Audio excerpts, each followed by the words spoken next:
मौलाना सरदार अहमद साहब रहमतुल्लाह अलैह के पास ना एक बूढ़ी अम्मा अपना बेटा छोड़ गई। तो हजरत साहब ने कुछ 2-4-5 महीने रखा। तो बाद में उसकी अम्मा को बुला के कहा कि भाई तू बेवा है, बेटा तेरा यतीम है, मैं नहीं चाहता कि इसका वक्त ज़ाया हो। ये पढ़ने पढ़ने वाला कोई नहीं, सारे नहीं भाई पढ़ने वाले होते। अब यहाँ उलमा बैठे हैं, मैं बेअदब भी ना हो जाऊँ।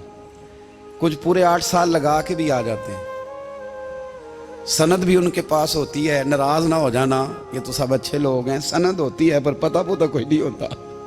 ये आला हजरत ने लिखी है बात। सनद होती है, पूरी डिग्री होती है, उस पर कई लोगों के साइन भी होते। तो बहुत सारे तालिब इल्म ऐसे होते हैं जो मदारस में कहते हैं मैं फाजल फलां हूँ, लेकिन कोई शय पास।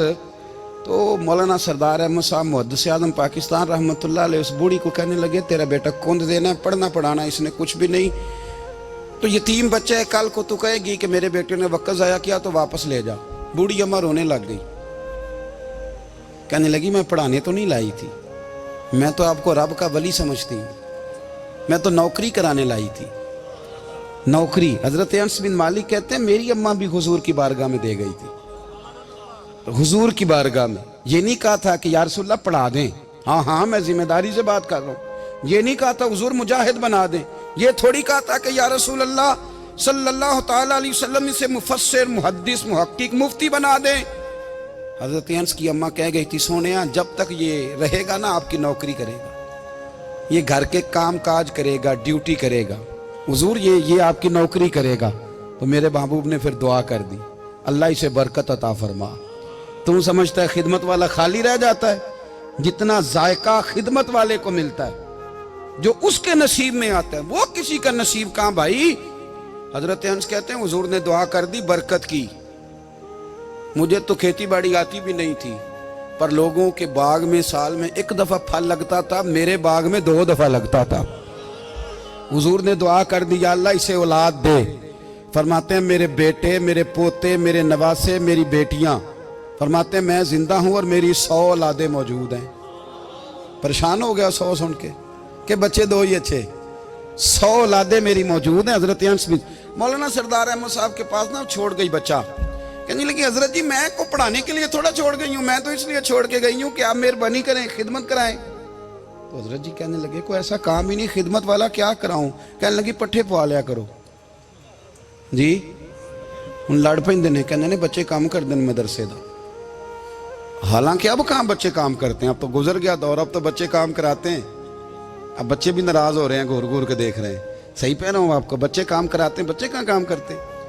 कहने लगी ये चारा डाले करेगा आपकी भैंसों को। तो हजरत ने उसको कहा कि बीबी चारा मेरी भैंसों को डालने के लिए मैंने बंदा रखा हुआ है, तो तू जा ले जा। कहने लगी हाथ बांध के हुजूर मेहरबानी करें रख ले, चारा डालेगा। और पुत्र तवज्जो से चारा डालना हजरत की भैंसों को। रोने लगी, हजरत ने रख लिया, महीने का खर्चा भी देते। शाम को ना वो सारा दिन काम करता, शाम को आके पैरों में भी बैठ जाता। हजरत जी लाएं तेल थोड़ा सा, पैर ना दबा दूं। 8 साल साथ वाले पढ़ते रहे, ये बेचारा नौकरी करता रहा। मेरा रूप भी नहीं ते मेरा रंग भी नहीं, और मैनू यार मनान दा टंग भी नहीं। कभी कभी ना हजरत बिलाल हबशी फारग होते ना, तो नबी पाक की बारगाह में अर्ज करते हुजूर कोई काम तो नहीं, सारे हो गए, हुजूर जाऊं जरा, चले जाते। एक दिन सलमान फारसी कहने लगे या रसूलल्लाह ये बिलाल कहाँ जाता है। फरमाया जा देख के तो आ। हजरत सलमान वापस आए तो आके रोने लगे, कहने लगे सोनिया जब यहाँ से जाता है ना तो जाके सैयदा फातिमा की चक्की पीसनी शुरू कर देता, बीबी साहबा के काम करने लगता है, घर में जाके स्नैन की ड्यूटी करता है, वहाँ भी काम यहाँ भी काम। वो चारा डालता रहा, उसने चारा डाला। हजरत मुहद्दिस आज़म की भैंसों को दस्तारे फजीलत का वक्त आ गया, सारे पगड़ियाँ सजा के आ गए, आज दस्तार होगी। ये ना पीछे होके बैठ गया, चूंकि पढ़ा ही नहीं था तो दस्तार का है कि दस्तार तो उसकी जो पढ़ेगा, हमने तो पढ़ा ही नहीं, हमने तो यार पढ़ा, घर पढ़ा, ड्यूटी करी।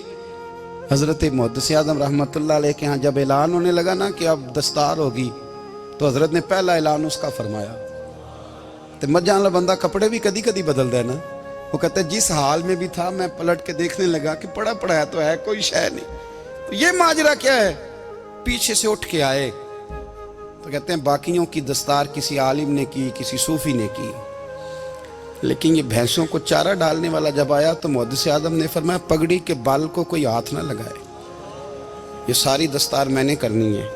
اور فرماتے ہیں حضرت بال بھی دیتے جاتے تھے اور آنسو بھی بہاتے جاتے تھے، ماتھا بھی چومتے تھے اور فرماتے تھے دستار کے بعد چلا تو نہیں جائے گا یار، مجھے تو عبادت بھی نہیں رہ گئی، مجھے تو چابیوں کو بھی نہیں پتا کون سی کہاں رہتی ہے، جائے گا تو نہیں تو رو پڑا، کہنے لگا سونیا جائے تو وہ جس کے پلے کچھ ہے ہو، آتا جاتا تو ہے کچھ نہیں، مجھے کس نے رکھنا ہے، میں نے کہاں جانا ہے، ادھر کہاں تو ادھر ہی رہوں گا۔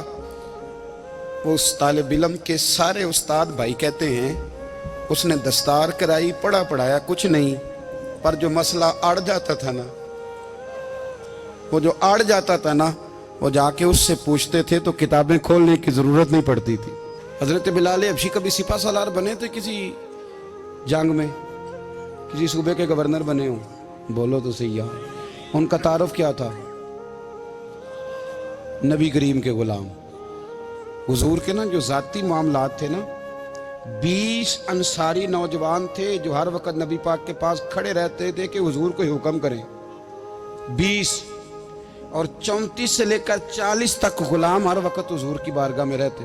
حضرت بلال حضور کے ذاتی معاملات کی خدمت کرتے تھے، کوئی ایسی وہ جو تبلیغ کی یا دعوت کی یا جنگ کی یا جہاد کی کوئی ڈیوٹی نہیں وہ کرتے تھے، ذاتی خدمت سرکار کی۔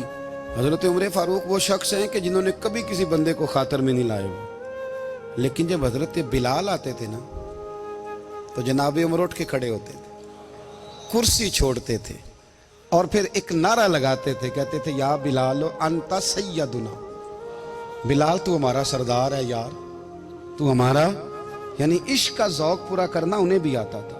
اس لیے میرا مشورہ ہے، میری رائے ہے، اور جو میرا حکم ماننے والے ہیں ان کے لیے میرا حکم ہے کہ ذوق نہ کبھی بھی خراب کرنا، کبھی بھی نہ ذوق نہ خراب کرنا، اپنا لطف۔ میں نے کئی دفعہ، میں پہلی دفعہ مدینہ شریف حاضر ہوا تو ایک بابا جی میرے آگے آگے تھے تو ان کو نا دھکے مار رہا تھا، وہ سامنے کھڑے ہوتے ہیں نا، اللہ خیر فرمائے، اپنی اپنی ڈیوٹیاں نا، ان کی بھی ایک ڈیوٹی ہے نا جی، تو وہ دھکے مار رہا تھا تو بابا اسے کہہ رہا تھا تیری خیر ہوئے پہرے دارا روزے دی جالی چوم لین دے، انہیں پھر دھکا ماریا تو پھر ان کہا تیری خیر ہوئے پہرے دارا۔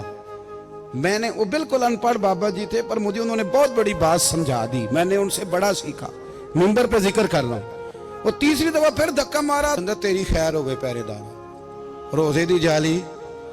تو بابا جی باہر نکل آئے تو میں بھی پیچھے نکل آیا، تو میں نے کہا بابا جی یہاں کچھ انہوں نے بنگلہ دیشی اور ہندوستانی بھی رکھے ہوئے ہیں پر یہ تو عربی تھا خالص، انہوں کدوں تہاڈی بھی سمجھ آؤندی سی، تسی پنجابی دا شعر سنائی جا رہے ہو۔ کہندے پتر مینوں بھی پتہ ہے انہوں نہیں سمجھ آ رہی، پر میں تے اپنا رانجھا پہ راضی کردا سا، مینوں پتہ ہے انہوں کہا او یار اسی رانجھا بھی تے راضی کرنا ہے کہ نہیں، کہ ساری زندگی کیلو کال کے جھگڑے میں پڑے رہنا ہے۔ اے عشق تیرے صدقے جلنے سے چھٹے سستے، جو آگ بجھا دے گی وہ، اور ایک جگہ پہ اعلیٰ حضرت کہتے ہیں جان دے دی وعدہ دیدار پر، ہم نے جان دے دی، خالی اس نے وعدہ کیا تھا کہ آؤں گا، آیا نہیں تھا پر جان ہم نے پہلے دے دی۔